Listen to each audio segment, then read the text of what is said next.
Hey guys, welcome back. I am looking forward to today because I just felt like I needed to share some encouragement that it's okay to have hard seasons. I think sometimes we expect too much of ourselves, or sometimes we expect too little of ourselves, and that can swing us to opposite ends of the pendulum. And it's really not truly surrendering ourselves to the Lord in the season, in the moment we're in. It's us trying to reach for comfort.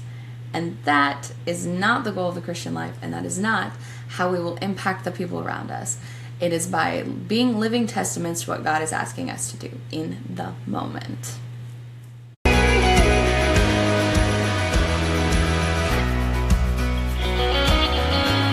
Okay, this kind of popped up as I was outlining the podcast that I wanted to do in this batch. And I just want you to know that it's okay to have hard seasons. It's okay to have those moments where you feel like absolutely nothing is happening, that absolutely nothing is successful, that you have tried over and over again with that certain person. You have beat your head against the wall to accomplish this certain thing. Because the reality is that God is still working in those hard seasons. He is still working when you're at your worst, or your husband's at your worst, or your friends are at their worst, or your family is, or your kids, whatever it is. God is still working. What you need to focus on in the hard seasons is giving it to Him. And not necessarily just saying, okay, God, I'm giving you this moment. That's important, but also just saying, okay, God, have mercy. Even if I'm messing this up completely, please let these seeds bear fruit. Asking Him to transform your heart in the process. Giving it to Him is great, but we need to take it a step further, and we need to go, okay, God, this is difficult. I feel like a failure. I'm struggling with this. What are you doing? Please, reveal to me a little encouragement. Please help me on the next right step. Please let me know where you're at. Because sometimes the hardest thing to do in a hard season is to keep going. We don't want to. We want to throw in the towel. We want to say, it's over. We've done enough. It's not working. Let's change tactics. But what we really need to do is seek God's heart and say, okay, are you asking me to change tactics? Am I totally messing this up? And if anything, have mercy on my humanness and have mercy on those around me. Because I find more often than not that the truth lies somewhere in the middle. In the middle, we find that we're probably not doing our best and others are probably not doing their best. And that is just normal. It happens. We are human, and it's okay. And it's okay to sit in the suck. It's okay to be uncomfortable. What's going to help you through that is not reverting back to changing tactics until you find something that you think works, that's a temporary fix or a temporary hit. And also not falling into discouragement to the point where you never want to do anything again. It's sitting in the middle, accepting that it's hard, and to continue to do the next right thing that God calls you to. So if you remember anything in your hard seasons, it simply needs to be that you need to ask God what to do next and be willing to receive what He asks of you. And it very well could be that He's not asking you to do anything.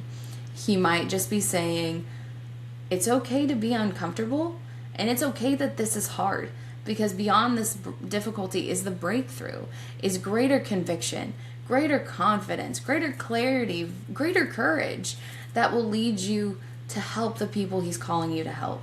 Whether that is a 2-year-old, a 10-year-old, a 20-year-old, a 30-year-old, or beyond. He is asking you to be refined in this season. He is asking you to sit exactly where He has you, because He is working on so many other things around you. I'm always reminded by Him when I take this stuff to prayer that He's working on a lot of other elements that don't involve me but directly influence the situation. Whether it's other people and their hearts and their choices, whether it's opportunities, it doesn't matter. So all the things that are going on are important. And it doesn't mean that it's going to directly change what is happening in the moment, but it does reassure me that he sees things that I don't see, and that he is going to continue to work exactly what needs to be worked in the time that it needs to happen. Because, again, you are always contending with other people's free will, and you are always contending with your own reality, your own expectations, your own flaws, your own strengths. And God has taken every single factor into consideration, and he is still considering those things even when the seasons are hard. So if you feel like you're just whacking your head against a wall, that you're angry and you're frustrated and you can't figure out why things aren't better, what you need to do next is ask God where he's asking you to be, what he's asking you to do, and stay there for as long as he tells you to, until he brings that breakthrough, until he gives you that encouragement, until you get the next right step for what you're doing. Because as you love others and you minister in your sphere of influence and you bring the kingdom into reality, as you bring heaven to earth, as the gospel calls us to, God is going to do it his way, not your way. And that's why it's okay to be in a hard season. Jesus was in the desert for 40 days before he ever went out and had this amazing fruitful ministry. And that is exactly what happened. That was the breakthrough that was being modeled there, right? He didn't eat, he didn't drink, he was tempted by Satan. The angels ministered to him, and then he went out and had a fruitful, amazing ministry. The Israelites were in the desert for 40 years before they got to the promised land, okay? And they had a really, really, really, really hard time sitting in the suck and being in that season. Look, Noah and the ark, all right? It flooded. They were 40 days and 40 nights before they ever found land, and God promised never to flood the earth again.